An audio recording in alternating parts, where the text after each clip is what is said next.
Welcome to another episode of Muscle in the Morning, brought to you by Iron Mag Labs, the most hardcore bodybuilding supplements on the market.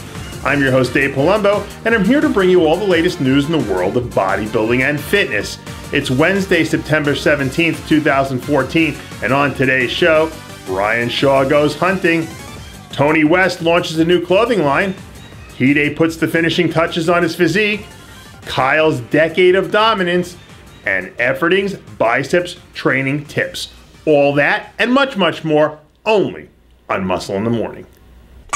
Brian Shaw has ditched the tights and chalk in exchange for camo gear and a rifle. The 2011 and 2013 World's Strongest Man took some much-deserved time off recently and headed to the great outdoors on a hunting expedition.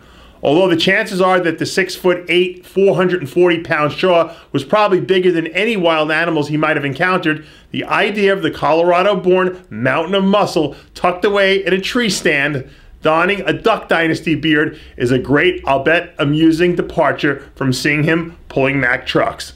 For more information on Brian Shaw and all the latest happenings in the world of strength, be sure to listen to the RX Muscle Power Hour exclusively at rxmuscle.com. IFBB Women's Physique Pro Tony West has announced that she has plans to release a new clothing line in conjunction with Swag Tag Tees. After earning her IFBB Pro card at the 2012 NPC Nationals, West had an impressive rookie pro season that included a win at the Toronto Super Show. West brought a strong package to last year's inaugural Women's Physique Olympia, where she fought a well-deserved fourth-place finish. West is extremely motivated about her new clothing line, and she had this to say, quote, "I'm very excited to collaborate with the new local Pittsburgh company, Swag Tag Tees. They are a motivational fitness brand that incorporates hashtags into their images and designs. This is a cross-platform type of marketing where the clothes in selfies is a searchable hashtag throughout social media. I'll be creating a limited edition run on my select fashion pieces with my own hashtags and sayings.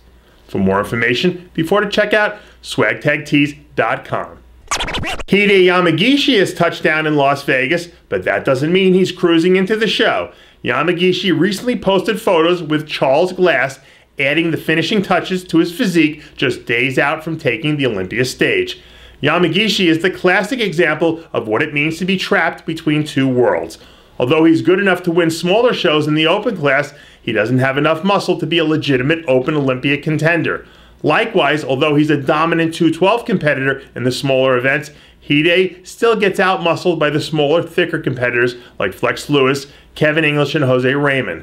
Having said all that, if Yamagishi brings his A-game to this weekend, and a few of the favorites don't quite hit their mark, there could be a huge upset in Las Vegas come this Saturday.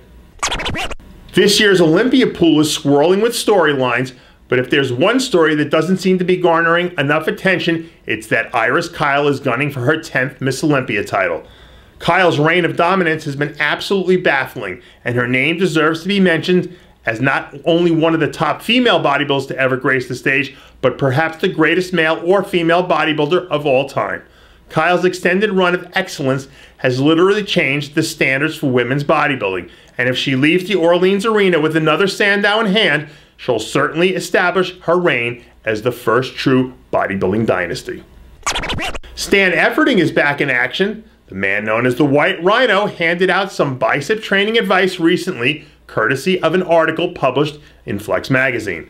In the article, Efferding explains, quote, "I've always struggled to build enough arm mass. When I trained with Flex Wheeler, we tried a different approach and isolated the biceps by taking the shoulders out of the movement and increasing the rep range to put more blood in the muscle." Efferding hasn't been on stage since 2012 and is probably most well known for his World's Strongest Bodybuilder showdown with Ben White a few years back at the Olympia. But with the first IFBB Masters Pro being held this year in Pittsburgh last month, perhaps the call of the stage will find him once again, and we'll see the White Rhino back in action in 2015.